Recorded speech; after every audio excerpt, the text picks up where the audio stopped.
La taverne du brasseur d'Amnéville produit les bières proposées à la carte. Outre la traditionnelle bière blonde, le brasseur Dominique propose des bières spéciales telles la bière rousse en mars ou encore la non moins fameuse bière de Noël. Ces bières spéciales ont un historique dans l'univers brassicole. Justement, on va commencer d'abord par la bière de mars puisqu'elle a un historique. Puisque à l'époque, avant Carrier, on n'avait pas de gouffre froid. Donc on travaille avec des pains de glace. Et à savoir que pendant le brassage, il faut refroidir le mou. Ensuite, il faut conserver la bière à des températures assez basses.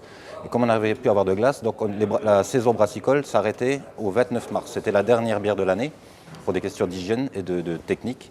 Donc la dernière bière de l'année brassicole, c'était la bière de mars. Alors que la bière de Noël, elle, c'est plutôt, c'est déjà du marketing maintenant. Mais ensuite, c'était aussi puisqu'on reçoit toujours la nouvelle livraison de malt, donc la nouvelle saison de malt. Donc on vide les stocks pour faire une bière de Noël, pour ainsi de rentrer toute la nouvelle récolte de malt brassicole pour faire la bière. Il faut une semaine de fermentation principale et minimum 5 semaines de garde pour que la bière soit consommable. Aujourd'hui, avec les moyens de conservation, la bière de Noël a le même goût chaque année. La recette étant inchangée et les conditions de conservation permettant d'assurer la qualité de cette bière festive. Mais savez-vous quelles sont les étapes de fabrication de la bière? Voilà, donc sur une bière traditionnelle, on va faire des brassages de 15 hectolitres.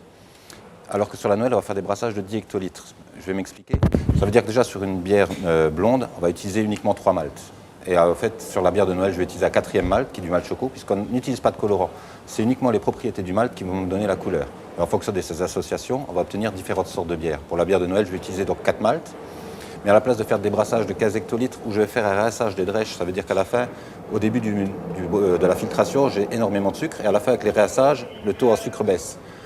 Et le mélange de tout va me donner une bière finale avec un taux de sucre à 12,2% par exemple pour une blonde, alors que sur la bière de Noël, je vais faire un versement de malt beaucoup plus important, mais sur des brassages de 10 hectos, donc déjà beaucoup moins de volume en eau, et je ne vais pas faire de réassage, donc je vais garder vraiment le sucre au taux maximal pour obtenir le maximum d'alcool ensuite dans cette bière. Donc c'est une bière de festive, c'est aussi pour ça qu'on va éviter de la faire en été, puisqu'une bière trop forte, trop alcoolisée en terrasse, on perdrait la moitié des clients au soleil. La bière de Noël a la particularité d'être une bière noire avec un goût caramélisé lié au malt choco introduit à la préparation. Si vous souhaitez la déguster, n'hésitez pas à vous rendre à la taverne du brasseur, le stock n'est pas inépuisable.